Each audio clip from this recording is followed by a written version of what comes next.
রাত্রে চলার জন্য আমাকে নিশ্চয়ই আলোর দরকার হয়, কি বলেন?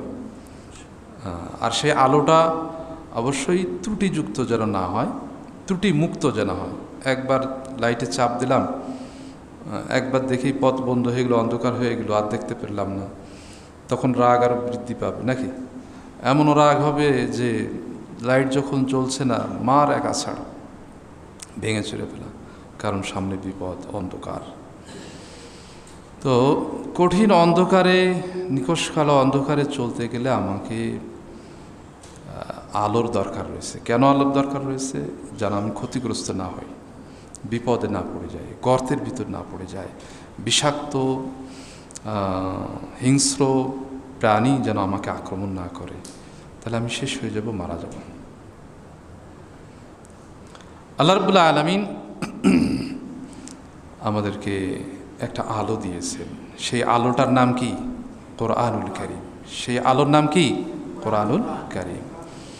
আমরা হজে যাই, যারা হজে যান দেখবেন বেশ আগে থেকেই বেশ একটা প্রস্তুতি থাকে।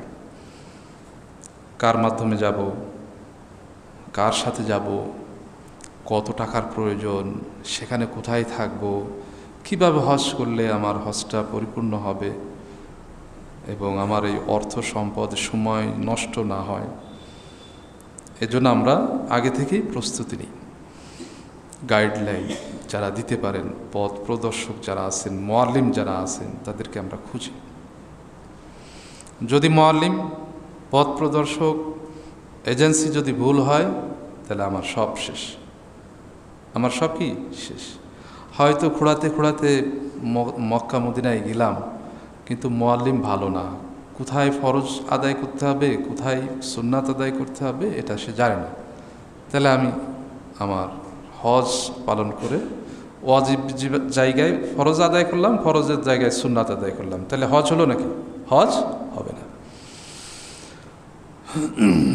একটা রাষ্ট্র পরিচালনা করতে হলে নির্দিষ্ট, সুসংগঠিত, শক্তিশালী এবং গ্রহণযোগ্য নীতিমালার প্রয়োজন রয়েছে। যে দেশের সংবিধান খুব মজবুত এবং যে দেশের সংবিধানে ভুল ত্রুটি নেই বললেই চলে, যে সংবিধান নিয়মতান্ত্রিকভাবে চলে, তো সেই দেশ, সেই দেশের মানুষ, সেই দেশের প্রাণী সহ সকলেই উপকার লাভ করতে পারে। আল্লাহ রাব্বুল আলামিন আমাদেরকে গাইডলাইন দিয়েছেন, আল্লাহ রাব্বুল আলামিন আমাদেরকে বিধান দিয়েছেন, আল্লাহ রাব্বুল আলামিন আমাদেরকে দিক নির্দেশনা দিয়েছেন, আল্লাহ রাব্বুল আলামিন আমাদেরকে শক্তিশালী আলো দিয়েছেন, যেই আলো কখনোই নিভিয়ে যাওয়ার যোগ্য নয়। ইউরিদুনা লিউতফিউ নূরাল্লাহি বিআফওয়াহিম, মুখের ফু দিয়ে অমুসলিমরা আল্লাহর আলোকে, কোরআনের আলোকে নিভিয়ে দিতে চায়, কিন্তু তারা তা পারবে না। আল্লাহু মুতিম্মু নূরিহি, আল্লাহ রাব্বুল আলামিন তার নূরকে, আলোকে পরিপূর্ণ করেই ছাড়বেন।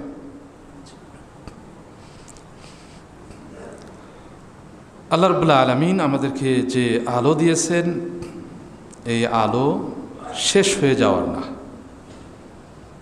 এই আলো যে জ্বলবে না তাও না, কোনো রকম সন্দেহ নেই।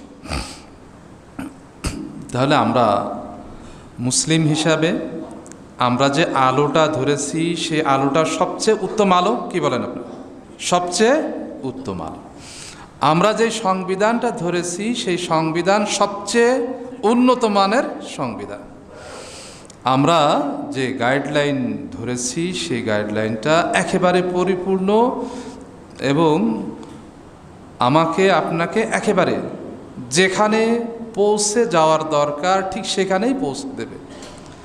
আমাদের সবচেয়ে উত্তম জায়গা, স্থায়ী জায়গা, শান্তির জায়গা হলো কোথায়? জান্নাত।